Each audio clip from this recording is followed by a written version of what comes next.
गजा की सूरत हाल पर बात आपसे करनी, लेकिन मुख्तसरन में सिर्फ चूंकि उसको समेट लेते हैं इस मुलाकात को जो हुई है। विंडो ऑफ अपॉर्चुनिटी पाकिस्तान के लिए, जैसे कि जमील अहमद साहब फरमा रहे थे, आप यकीनन सुन रहे होंगे, पाकिस्तान कैसे कैपिटलाइज कर सकता है, कैसे फायदा उठा सकता है इससे। और पाकिस्तान की बढ़ती जो कुर्बत है अमेरिका के साथ, वैसे तो हमने ऐसी कुर्बतों की माजी में बड़ी कीमत अदा की हुई है, लेकिन अब जो अमेरिका के साथ ताल्लुकात है पाकिस्तान की जो तजदीद हो रही है, एक तरह से अगर मैं कहूं तो गलत शायद ना हो, चीन का, ईरान का, रूस का और भारत का खासतौर पर क्या रद्दमल हो सकता है मुमकिन तौर पर? सर मुख्तसरन।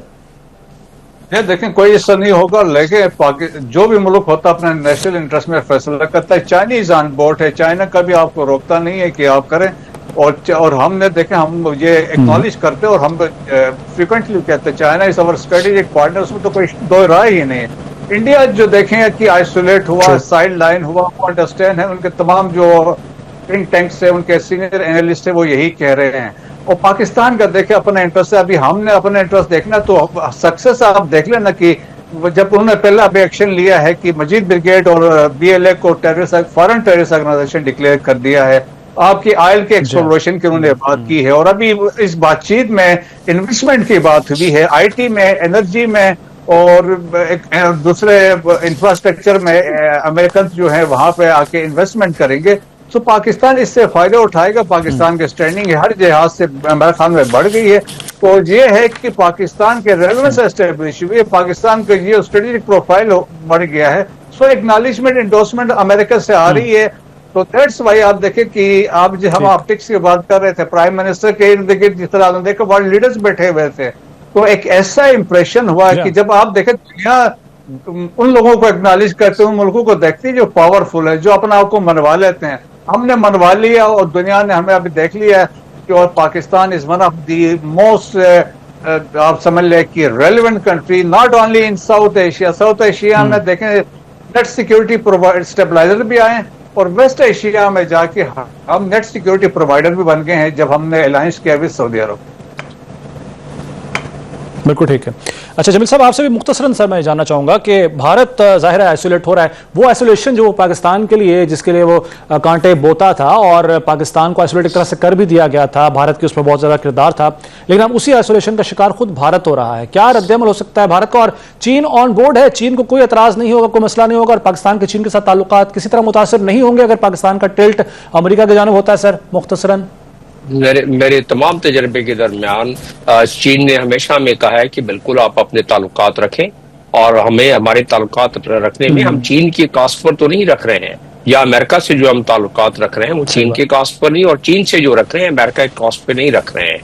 हम किसी के दोनों फरीक में से किसी के नुकसान का नहीं सोच रहे हैं। यही ब्यूटी है। मैंने अपने कैरियर में कभी नहीं देखा है कि इतना खूबसूरत तरीके से तीन बड़ी पावरों के साथ हम बड़े बैलेंस होकर अपने फॉरेन पॉलिसी को लेके चल रहे हैं। मेरी तमन्ना है, मेरी दुआ है कि ये सिलसिला जारी रहे और ये विंडो ऑफ अपॉर्चुनिटी को हम मोमेंटम बरकरार रखें। और मैं, क्योंकि टाइम आपके पास गालबन कम है, तो मैं एक पैगाम देता चलूंगा, और क्योंकि मुख्तसर टाइम में मैं शेयर के जरिए दे सकता हूं अपने हम वतनों को कि ऐ मेरे हम नफसो, हम कलमो नगमा गरों, कितने मौजू सरे राह सदा देते हैं। सरे राह आपके पास अपॉर्चुनिटी आई हुई है, और पैकरे जात से बाहर तो निकल कर देखो।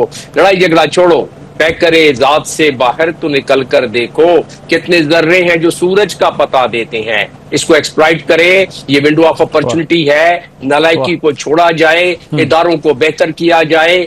हमारे जो लीडरान और अकाबरीन हैं, थोड़े से जाके अपने आप को इस तरह कर लें कि इदारों को मजबूत होने दें, ज्यादा इंटरफेरेंस न करें, ब्यूरोक्रेसी को काम करने दें, ब्यूरोक्रेसी को अकाउंटेबल भी बनाए। ये नहीं कहा जा रहा है, क्योंकि सिर्फ एक SIFC कुछ सारी के सारे काम नहीं संभाल सकती, उससे जो मिले हुए इदारे उनको संभालना पड़ेगा। पाकिस्तान के लिए बेहतर मुस्तकबिल है, पाकिस्तान को इसको संभालना चाहिए। पॉइंट आपका जी जी जी ठीक है सर। मसूद साहब, आप गजा पर बात कर लेते हैं।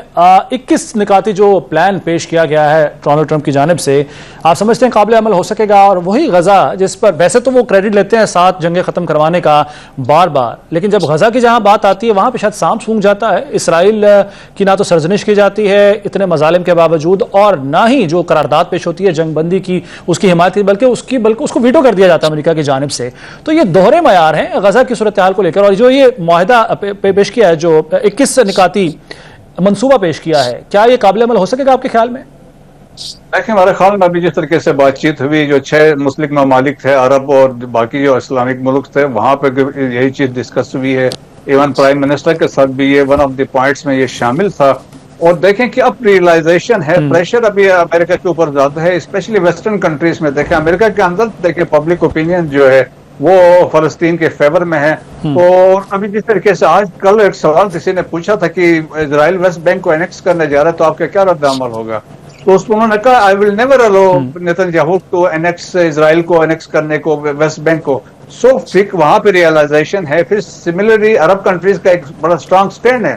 सो रियलाइजेशन ये है कि, और इसमें रिकंस्ट्रक्शन वाली बात है और सारा कुछ है। होपफुली मेरा ख्याल में जिस तरीके से प्राइम मिनिस्टर शहबाज शरीफ ने भी बात की है, तुर्किया के प्रेसिडेंट ने भी बात की है कि पॉजिटिव चीजें आ रही हैं, तो मेरा ख्याल में एक अंडरस्टैंडिंग, एक कंसेंसस डेवलप हो रहा है। होपफुली थिंग्स सीज फायर हो जाएगा। ठीक, बिल्कुल ठीक है, आपको उम्मीद है कि सीज फायर हो जाएगा। अच्छा जमील अहमद साहब, आप सर क्या समझते हैं कि जो मंसूबा पेश किया काबिल अमल हो सकेगा, और सीज फायर के हवाले से क्या राह हमवार होगी इस मंसूबे की बात, खासतौर पर जो मुलाकातें हुई हैं दबाव की, जैसे कि मसूद साहब ने भी बात की है, अरब ममालिक का दबाव अपनी जगह पर, लेकिन शायद इसराइल का दबाव कुछ ज्यादा ही है अमेरिका पर, कि उस दबाव की वजह से वो किसी और दबाव को खातिर में नहीं लाते। इत्तफाक करेंगे सर आप?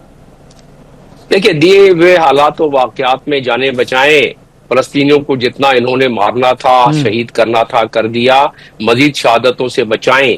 तो दिए हुए हालात और वाकयात में जो 21 निकात की आप बात कर रहे हैं, जो कि पॉलिटिको मैगजीन ने इसको लीक भी किया है और कुछ और जराए से भी सामने आ रही हैं ये पॉइंट्स, जिसमें कलीदी पॉइंट ये है अमन फोर्स की बात है, जिसको कोलिजन सिक्योरिटी फोर्स कहते हैं, जिसकी तायद कर दी आज यूरोप और इसके अरब मिनिस्टर ने, फॉरेन मिनिस्टर ने एक प्रेस कॉन्फ्रेंस की है, उसमें इसका इंदिया इन्होंने दे दिया है। और इस तर्ज की वो वहां चाहते हैं एडमिनिस्ट्रेशन कि जिसमें पैलेस्टीनियन नेशनल अथॉरिटी रिक्विजिशन करेगी, सिक्योरिटी काउंसिल से रिक्वेस्ट करेगी और उनको ऑथराइज करके एक फौज, जिसमें कि पाकिस्तान को, जो कल आपके देखा, मेरा अपना गुमान ये है, मेरा अपना ख्याल ये है कि पाकिस्तान क्योंकि एक स्टेबलाइजर के तौर पर अब मजीद उसने साबित कर दिया है, तो उसको अपना हिस्सा किरदार अदा करने के लिए पाकिस्तान को करना भी चाहिए। पाकिस्तान एक बहुत अहम मुल्क है OIC का, तो उसको कहा जाएगा हमें अपने किरदार उसको कंट्रीब्यूट करना होगा। फौजें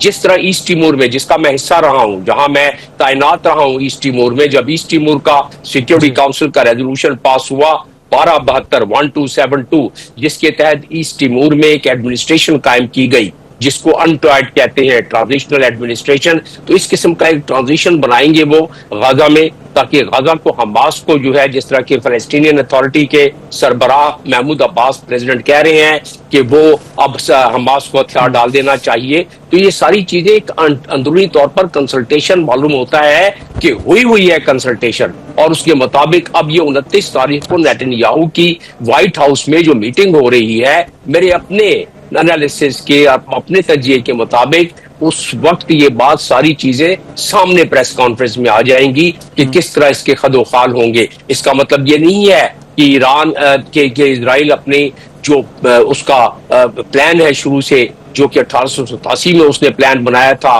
48 में उसने स्प्लिट कर दिया, वो जो ग्रेटर इजराइल वाला है वो बाज नहीं आएगा उससे। लेकिन फिलहाल जिस तरह की अभी गुफ्तगू हो रही थी कि जो बॉटम अप प्रेशर बिल्टअप हुआ है, अवाम के समुंदर का प्रेशर बिल्टअप हुआ है, जो कि वेस्ट में और अमेरिका में, उसकी वजह से दे वांट के जी अभी इसका कुछ ना कुछ जल्दी से हल निकला जाए।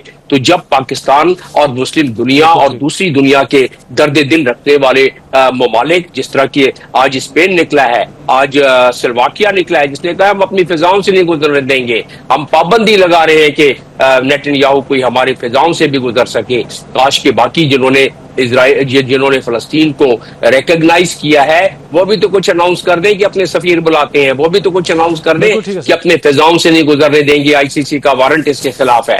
तो ये आहिस्ता आहिस्ता करके होगा। इब्तिदा अच्छी हुई है और पाकिस्तान का किरदार भी उसमें अच्छा है, आगाज हो गया है आपके ख्याल में, और नतायज जो है वो कुछ अरसे तक जल्दी सामने भी आ जाएंगे। बहुत शुक्रिया अहमद साहब और ब्रिगेडियर रिटायर्ड मसूद अहमद खान साहब, आप दोनों शख्सियात ने वक्त दिया इस अहम मौजू पर बात करने के लिए।